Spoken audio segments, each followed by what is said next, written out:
আসিফ মাহমুদ সজীব ভুঁইয়া কত কোটি টাকা কামাই করছে আল্লাহ মাহমুদ জানে। বাংলাদেশে দুইটা শব্দ সবচেয়ে ন্যাক্কারজনক আর ঘৃণিত, একটা হচ্ছে রাজাকার আর একটা হচ্ছে সমন্বয়। আপনার এই যে 5ই আগস্ট আর যাই হোক, বিপ্লব হয়েছে বা যাই হয়েছে, তবে বাংলাদেশের মানুষের অনেক কিছু শিখাইছে। আপনার 5ই আগস্টের পরে আমরা বাংলাদেশের মানুষ একটা জিনিস উপলব্ধি করছি যে বাংলাদেশের মানুষ কীভাবে পাত্তর খায়, বুঝছেন? মানে দেশের টাকা কিভাবে হরিলুট হয়। মানে আসসালামু আলাইকুম সম্মানিত দর্শক, গুরুত্বপূর্ণ কিছু ভিডিও আপনাদের মাঝে শেয়ার করব। যে ভিডিওগুলো দেখলে রীতিমতো অবাক হবেন। চাঞ্চল্যকর অবস্থা সৃষ্টি হয়েছে, নেট দুনিয়ায় তোলপাড়, সামাজিক যোগাযোগ মাধ্যমে ভাইরাল। আসুন কথা না বাড়িয়ে সম্পূর্ণ ভিডিওটি দেখব। 1 সেকেন্ডও না টেনে পুরো ভিডিওটি দেখবেন।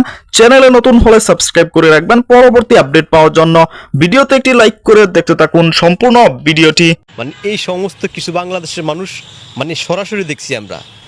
এখন কথা হচ্ছে এই যে আমরা আগে বিগত সরকারের সময় অনেক বিষয় সমালোচনা করতাম, যে দুর্নীতি করে বা বিভিন্ন অপরাধ করে আমরাও যথেষ্ট সমালোচনা করতাম। কিন্তু এই সরকার এমন বিষয় এই সরকারের সময় সমালোচনা করাও যায় না। যেমন এই সরকারের সময় যারা উপদেষ্টা আছে বা বিভিন্ন দায় দায়িত্বে আছে, তারা আপনার কোটি টাকা ছাড়া ঘুষ নেয়ই না। এটা আমি শুধু এমন না যে একতরফা বলি, একদম প্রমাণিত সত্য কথা। কোটি টাকার নিচে ঘুষই নেয় না। আপনার একজন ক্যান্সার হাসপাতালের সাবেক পরিচালক 200 কোটি টাকার চেক হস্তান্তর করছে এক সমন্বয়কের কাছে, কেন? উপদেষ্টা হওয়ার জন্য। এবার আপনারা চিন্তা করুন, উপদেষ্টার মধ্যে এমন কি আছে, কত কোটি টাকা ইনকাম করা যায় একজন উপদেষ্টা হইল, এই জন্য কত কোটি টাকা বিনিয়োগ করে। তাইলে বুঝেন, আমরা মনে হয় না যে আওয়ামী লীগের দেশে এমন আকাম কুকাম করছে, এত হরিলুট করছে। যেই জায়গায় খালে বিলে নদীতে প্রত্যেকটা জায়গায় লাশের মিছিল, লাশের গন্ধ। যেমন সেই মুক্তিযুদ্ধের সময় লাশ মানুষের শকুনে খাইছে, অবস্থা সেম ঠিক সেই রকমই দেশে মনে বিশাল বড় একটা মুক্তিযুদ্ধ হয়েছে। মানুষের রাহাজানি, মানুষ কথা বলতে পারে না, আপনার কোনো বিচার নাই, সব কেমন জানি একটা এলোমেলো হয়ে গেছে বাংলাদেশটা। এরকম বাংলাদেশটা কিন্তু আসলে আমরা চাইনি ভাই। এখন আপনার দুর্নীতি যে মহা উৎসব চলে, মানুষ খুব খুশি। আপনার এক একটা সমন্বয়ক আজকে দেখেন কি ছিল, যারা আগে আপনার এই যে ক্যান্টিনে ডাইলের পানি খাইতো, তারা আজকে ওয়েস্টার্নে যায়, আজকে নীলা মার্কেটে যায়। এত সমালোচনা করে আপনার একজন উপদেষ্টা আছে, আপনার এই যে আসিফ মাহমুদ সজীব ভুঁইয়া, ওনার যে অবস্থা, ওনার বাবার নামে হাজারো সমালোচনা, ওনার নামে হাজারো সমালোচনা। এত সমালোচনার পরও ইউরোপের কোনো দেশের মন্ত্রী হইলে বহুত আগে পদত্যাগ করতো, কিন্তু এগুলো মনে জুতা দিয়ে 100 বারে দিলেও পদত্যাগ করবো না। আমি বুঝি না ভাই, এই স্যারও এমন কী মধু আছে। দেখেন, এত সমালোচনা করি মানুষ, আমরা করি, তারপরও এই অবস্থা। যদি আমরা তাদেরকে একটু বাহাবা দিতাম যে আপনারা খুব ভালো মন্ত্রণালয়ের দায়িত্ব আছেন, খুব ভালো আপনারা, তাহলে তো মনে হয় এই যে উপদেষ্টা সজীব ভুঁইয়া, উনি সকালে সিঙ্গাপুর নাস্তা করতো আর রাত্রে ডিনার করতো সে আপনার বুরুজ খলিফাতে দুবাই যায়। আপনার এই যে আসিফ মাহমুদ সজীব ভুঁইয়া, এই লোকটা ওনার নামে প্রত্যেক দিন একটা নিউজ থাকি, তাও অপকর্মের নিউজ। একটা লোক পদত্যাগ করতে আর কি লাগে, যথেষ্ট এভিডেন্স আছে ওনার বাবার নামে, ওনার নামে, হ্যাঁ, তারপরও কেন পদত্যাগ করে না? এটার মধ্যে কী আছে? কত কোটি টাকা কামাই করছে আল্লাহ মাহমুদ জানে। ভিতরটা খুব ডেয়ারিং ভাই। আওয়ামী লীগ সরকার তো যা করছে, বিভিন্ন বড় বড় প্রজেক্ট করতে গিয়া হয়তো কিছু ব্লাকি হয়েছে, হ্যাঁ, অবিশ্বাস করার কিছু নাই, কিন্তু এরা তো ওপেন সন্ত্রাসী করে, একদম কোটি টাকার চেক নেয়, কোটি টাকা ইনকাম করে। আমার মনে হয় এরা অলরেডি বিদেশ বাড়ি গাড়ি করে ফেলাইছে, কারণ এরা জানে যে বাংলাদেশের মানুষ এগুলো ডিভোর্স দেয়, পছন্দ করে না।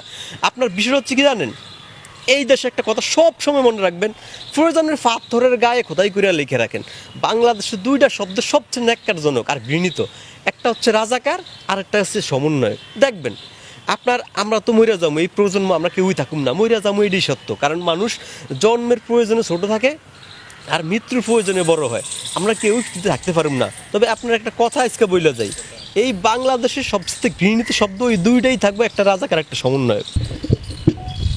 ভাই, মুক্তিযোদ্ধা যারা, তারা হচ্ছে বাংলাদেশের জাতির বীর শ্রেষ্ঠ সন্তান। মুক্তিযোদ্ধারা হচ্ছে দল মত নির্বিশেষে সবার ঊর্ধ্বে, ওনারা হচ্ছে সম্মানের পাত্র। ওনাদেরকে আমরা সম্মান করতে হবে, উনি যেই দলের হোক না কেন, বিএনপি হোক না তা আওয়ামী লীগের হোক। আমার একটা সবচেয়ে স্পষ্ট বিষয় হচ্ছে গিয়া, আপনার যারা মুক্তিযোদ্ধাদেরকে হেয় করে, আমরা সহজ ভাষায় দৈরা নুমু যে এরা ওইটা হচ্ছে এরা মেড ইন পাকিস্তান। কেন পাকিস্তান? আপনি তো মুক্তিযুদ্ধে 30 লক্ষ মানুষ শহীদ হয়েছে, ওই মুক্তিযোদ্ধাদেরকে হেয় করতেছেন। আপনার 24 সালে যারা আন্দোলন করছেন তাদেরকে যদি কেউ হেয় প্রতিপূর্ণ করে কথা বলে, আপনি মানে মাথা ঠিক রাখতে পারেন না, আপনি মব চালিয়ে দেন, হ্যাঁ, আক্রোশী মনোভাব চালান।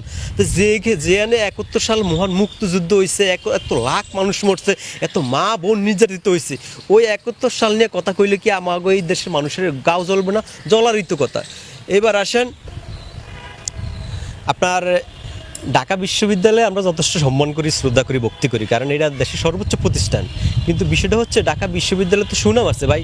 ঢাকা বিশ্ববিদ্যালয়ে আপনার বলা হয় প্রাচ্যের অক্সফোর্ড, যদিও পৃথিবীর 100% মধ্যে ঢাকা ভার্সিটির নাম নাই, তারপরেও তো এটা বাংলাদেশের সর্বোচ্চ প্রতিষ্ঠান, এদের সম্মান শ্রদ্ধা করাই উচিত। কারণ এখান থেকে মানুষ শিখে বিনয়ী, ভদ্রতা, নম্রতা, এখান থেকে মানুষ সভ্যতা শিখে। এই ঢাকা ভার্সিটি থেকে মানুষ সফটওয়্যার ইঞ্জিনিয়ার হয়, বিজ্ঞানী হয়, প্রকৌশলী হয়। এটা হচ্ছে গিয়া মানুষ তৈরি করার একটা বিশাল বড় কারখানা। তবে আমার এখন মনে হয় ঢাকা ভার্সিটিটা যেমন মনে হয় বিশাল বড় একটা চিড়িয়াখানা। আপনি দেখবেন চিড়িয়াখানাতে বিভিন্ন রং বিরঙের প্রাণী থাকে, ঢাকা ভার্সিটির সেম একই অবস্থা। যেমন এই জায়গাতে এমন বিশ্রী আর বাজে স্লোগান দেয় যেটা কোনো বস্তির ছেলেরা এই স্লোগান দিতে পারে না। আপনার বিষয়টা হচ্ছে আপনি একদম খেয়াল করে দেখবেন যে আপনার এই ঢাকা ভার্সিটি থেকে ছাত্রছাত্রীরা যে স্লোগান দেয়, এই স্লোগান আমার মনে হয় কোনো বস্তির ছেলেরাও মুখ দিয়ে সমস্ত কথা বাইরে হয় না। আমি পার্সোনালি বিএনপি করি না, কিন্তু আমি দেখলাম যে এই ঢাকা ভার্সিটির ছাত্রছাত্রীরা স্লোগান দিছে, টিনের সালে কাউয়া তারেক রহমান, বাকিটার বললাম না, ঠিক আছে? এটা আমার বলতে আসলে লজ্জা করে। এই হচ্ছে আমার সর্বোচ্চ প্রতিষ্ঠান ঢাকা ভার্সিটি, সেটা স্লোগান। এখন সর্বোচ্চ জায়গার স্লোগান যদি এইটা হয়, তাইলে এবার হিসাব করেন যে যারা নিম্ন অবস্থা আছে তাদের কি অবস্থা। সম্মানিত দর্শক, সম্পূর্ণ ভিডিওটি দেখলেন, অবশ্যই বুঝতে পেরেছেন ভিডিওটি গুরুত্বপূর্ণ ছিল। দর্শক, আপনারা জানেন বর্তমান সময়ে কিছু রাজনৈতিক উত্তেজনা চলছে। যেভাবে ডক্টর মোহাম্মদ ইউনূস চাপে রয়েছেন, সেভাবে কিন্তু একের পর এক চাপে রয়েছেন সকল দলগুলা। নির্বাচন কখন হবে কিছুতেই বলা যাচ্ছে না। সেনাবাহিনী, পুলিশ প্রশাসন মাঠে নেমেও তারা কিন্তু পরিস্থিতি নিয়ন্ত্রণে আনতে পারছে না। বিভিন্ন আন্দোলন, সংঘর্ষ নিয়ে কিন্তু রাজপথে একের পর এক উত্তপ্ত বিরাজ করছে।